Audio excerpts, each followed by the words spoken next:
Well, hello. We are on Q&A number 102. And today is Valentine's Day. And, what? Just kidding. I'm pretending like you just forgot. Yeah, like as if you get away that long. Okay, and... Can I say something? All right. I used to work in a grocery store, and on Valentine's Day, I'd always be working. And in the evening, guys would get off work, and they're just frantically grabbing stuff, and it's too expensive, and they'll put that one back, get something smaller. Oh, where's the chocolates now? It's panic mode. And on Mother's Day, too, probably. Total panic day. Yeah, so I was looking up on the internet what started Valentine's Day. It was Saint Valentine's Day. Saint Valentine, so he was a saint. And the Roman ruler Claudius, is that his name? I didn't memorize them all. He thought that the single men made better soldiers, and so he forbid the men to get married. So Saint Valentine was secretly going around marrying people, and that would have been a Catholic priest. Yeah, saint. Yeah. And so he was murdered. He was killed because he was going around marrying these people that wanted to be married.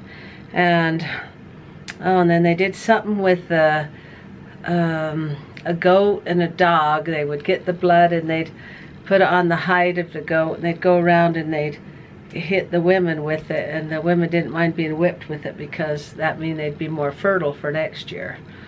I don't know, weird. Yeah, it's got to go back a few years. Yeah, it goes back to 220 AD. Witchcraft days. Yeah, and then they would put the men and women's names in this big barrel or something, and whoever's name they pulled out, that's who they were matched up with, and some would actually get married. And then Saint Valentine was supposed, they said he cured somebody's blind daughter, and the last thing he wrote was to my from Valentine. And so that stuck with us even today, letters from Valentine, and people started making their own cards, and then Hallmark came into it, and it's like 1 billion cards are sold for Valentine's Day, and 2 billion for... Are you hinting to get to the questions? Too much information? No, it's interesting to know about Valentine's Day. And now we kind of get to the point where we expect something. The first 20 minutes was really interesting. It is less than 20 minutes. So hopefully you had a nice Valentine's Day. And also if you don't have, people think it's just for couples, or somebody says if you don't have somebody... You can give it to your mother, your father. Yeah. Go find somebody that needs some extra caring, some extra love. Go to an old folks home and give them some Valentines, or tell them that you love them or that you care about them. So it doesn't have to be...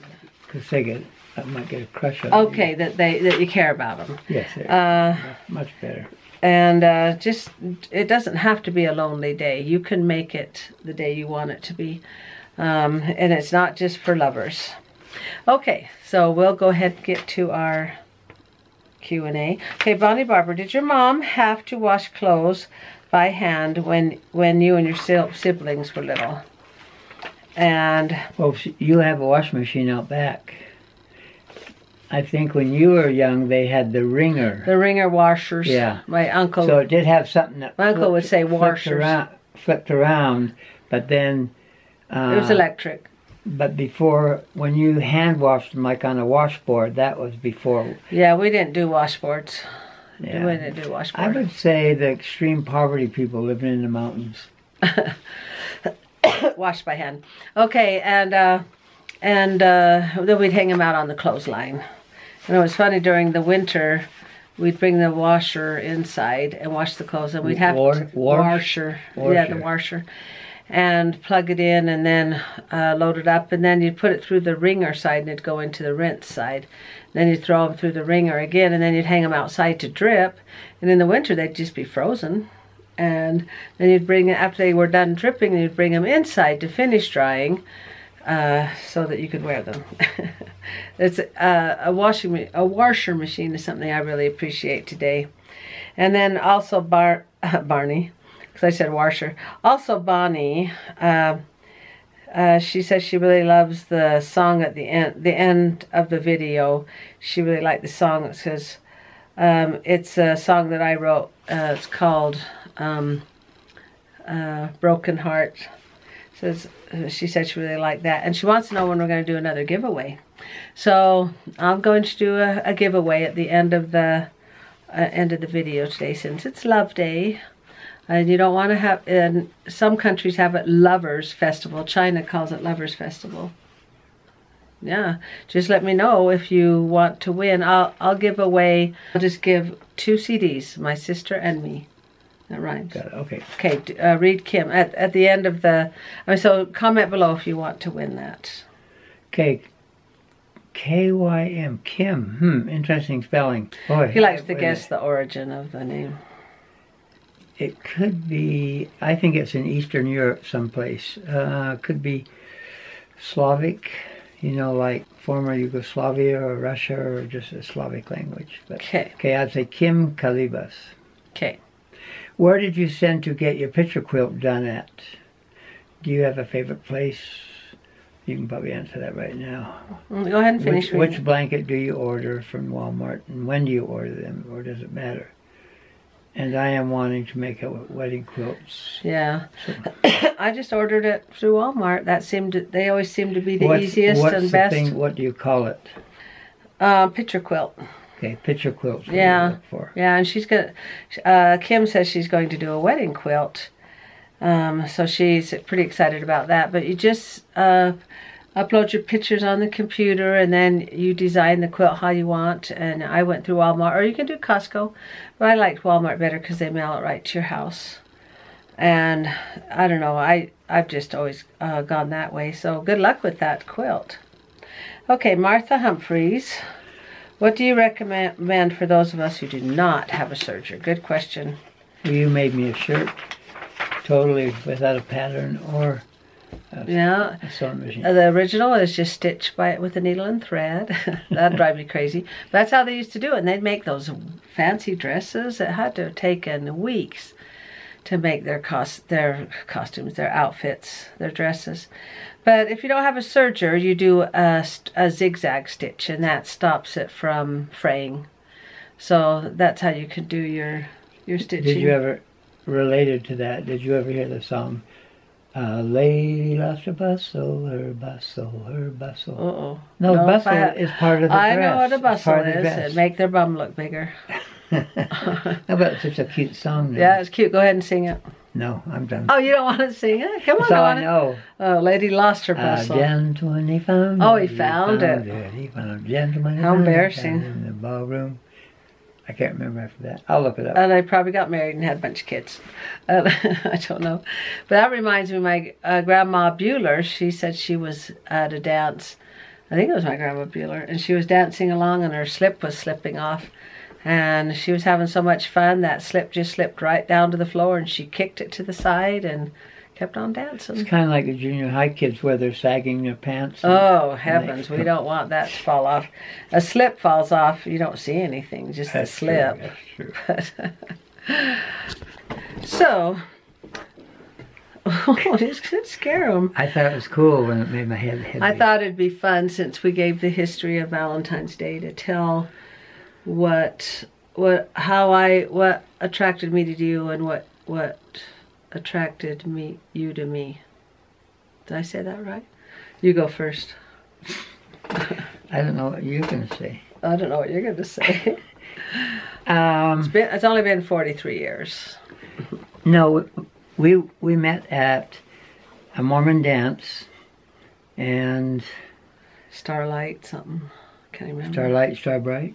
I don't know. I can't remember what it was called. Anyway, and I saw her walk by. She had long hair and kind of curly hair, and I immediately felt attracted to her. But she disappeared. Well, my philosophy was to when you go to a dance, don't just stand there. I thought you don't notice a spider till it moves, and so I made sure I would walk around. I would Well, walk. you've seen plenty of spiders just on the wall. Well, that was my plan, and apparently it worked. So I took a little walk, and then how'd you find me? Well, I marked you mentally that, okay, if I see her again, I'm going to see if she's free to dance. Well, the most important thing was get out on the floor. Mm-hmm. And so you looked I'd immediately pick the 3 favorite ones. I'll say, okay, she'll be the first one I ask. If she's gone, then I move to this one. And if she's gone, then I move to this one right here. So I was your third choice? Well, that's the order they came in. That's the order, okay. So then Joe asks me to dance, and I'd never, I didn't think anybody would ask me to dance because I'm not used to being now let me ask pursued. Let me ask you this though. I think I stood alone. I don't remember standing with a group of girls. I came with my sister-in-law's sisters. Does that make sense? But I think I walked around and stuff. And well, I just remember you asking me to dance, and I looked behind me to make sure I was what you were asking, because I thought he's asking me to dance. You kind of put your hand out. So we went out on the floor and danced 1 or 2 dances, and it wasn't very many. It wasn't more than 2 dances. And I said, "Well, what's your name?" And he said, Joe Orgill. And I thought I couldn't remember the last name. I could remember the first name, and I told him what my name was. And then he told me he knew French, and I said, "Oh, tell me your name. Say something in French." He goes, "Oh, I don't know what to say." And I said, "Well, say my name." And he said Rosanne or something. Oh, Rosanne, but that's just putting a French accent on it. And I thought, ooh, so I was impressed by that. And so. Well, you've seen movies. So people can fake a French accent. So we show up at this dance, and we had to pay $1 to get in, and that was our first meeting, seeing each other, and so I was attracted to your French accent, and you were attracted to my hair. I kind of had a... No, you had a... Anyway, so you just were attracted when I walked across the floor, and I was attracted to your French. And then you had to run off to work. And then a couple of weeks went by and I didn't see him. And then I see you again a couple weeks later. And there was another guy, Sean, that I was dancing with for the last couple of weeks. And he walked me out to my car, and the car, he looked across the street where his car was. He said, "Oh, somebody hit my car," and he ran off, and I never saw him again. So next week, then Joe shows up again. So then he asks me to dance, and I remember that he could speak French. I remember that was him. And then you asked me out on a date, and I was a little suspicious of you because I thought you were making fun of me, and I made you find my house, and I don't know, I just liked you because I felt safe around you. I felt like you would take care of me, and you were older, and you didn't tell me your real age till about a month into us dating, but I just felt safe around you. I had a hard time sleeping at night. I had insomnia. I don't know why. I was scared of a lot of things. I just have a lot of panic attacks and stuff, and I just felt safe around you, I guess because you were older, and I felt like you could take care of me. Yeah, we got to take care of each other. That's what love's all about. And I liked your kisses once we finally kissed. TMI. And so, but we thought we'd just tell how we were attracted and attracted to each other. And then we just got married, and here we are 43 years later, and you kind of have a different definition of what love is. Like at first, you're just attracted to each other, and then once you get married and have kids and go through all the stuff you go through, it's more of a commitment than an attraction, because you're still attracted to each other, but you have to commit to it. I remember pulling up to a Sonic. A lady came out to get our order, and it was a Sonic, and for some reason she says, "How long have you been married?" And I said, at this time it was like 35 years or something, and she goes, how can you commit? I mean, how do you stay married to one man for that long? And I said, well, that's when commitment kicks in. You commit to it. You commit to stay. And that means she was from a family that a lot of that divorces. didn't commit, yeah, because we're kind of in a throwaway world. If something doesn't work, just chuck it out and get a new one. But marriage, you commit, you make a promise before God that you will take care of each other. And that's God's plan. He wants you to take care of each other. Yeah. Says he sets up the family and a mom and a dad and kids, and you take care of each other. And I kind of look on love as kind of like, let's say you take a match and light it, and you've got that little spark. That's the infatuation, the attraction and stuff. And then what do you do after that? You just can't keep lighting little matches. Then you got to go start collecting wood and keeping the fire going, keeping the flame going. And you can't say, well, you go get all the wood. Each of you take turns getting the wood and gathering it, and you don't fight about who's going to go get the wood. Good comparison. You all donate to it, and you keep building it and keep the fire going.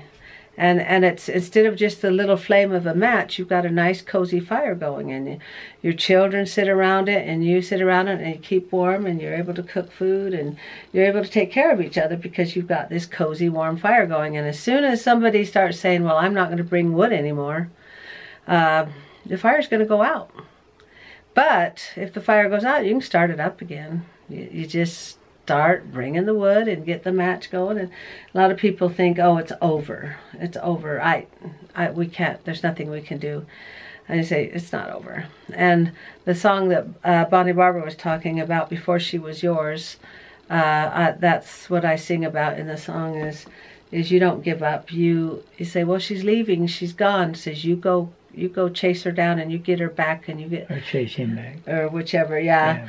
And you keep gathering wood, and don't be stingy with the wood. And you know, the wood could represent anything like being kind, saying nice words, helping each other, whatever you want to define the wood as. And you don't pick up the logs and start hitting each other with them. You don't say, well, remember when your mother or your father or you did this 20 years ago. You don't use the logs to fight with. You use them to keep the fire burning, and just look on marriage that way, perhaps.